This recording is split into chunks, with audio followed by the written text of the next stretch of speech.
শালিন না তো সারাদিন বাইরে বাজার না গেল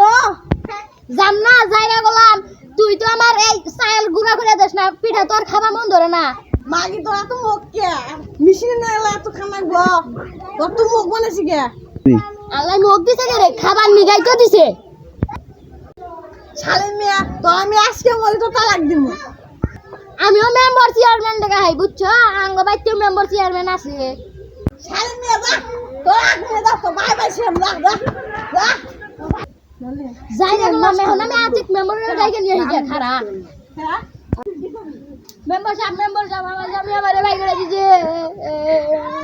তোমার জামাইয়ের নাম কি আমার জামাইয়ের নাম মুসাম্মদ রাব্বি মেম্বার সাহেব এলা দাদা বাচ্চে আমার বউ নিয়ে আমার বউ কেস করতেছে তাড়াতাড়ি হই আচ্ছা তাহলে তোমার বোন নাম কম আমার বউর নাম হলো মোহাম্মদ আসিয়া খাতুন ও আচ্ছা তাহলে এখন আও যাই ও ওই গেলাম দেখি নাম্বার আইতাছে হ্যাঁ মেম্বার আইতেছে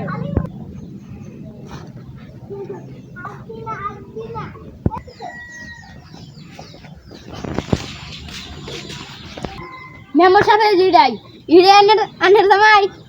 শালির বিড়ি তুই আমার কথা কস যাই রাখলাম তুই এখানকার বেশি ওজনে করবি আমি কিন্তু এখানকার গেঞ্জাম মজা আলাদা দিন করে দিলাম তুই শালি এত গেঞ্জাম কর হাস আমি মদ দিয়ে গেঞ্জাম কর আম্মা ফাড়াল আমু শালি তাই নাকি শালি মিয়া তুই আবার তাই নাকি কস তো ফাড়াল আমগুলো লাগা লাগা লাগা মজ্জা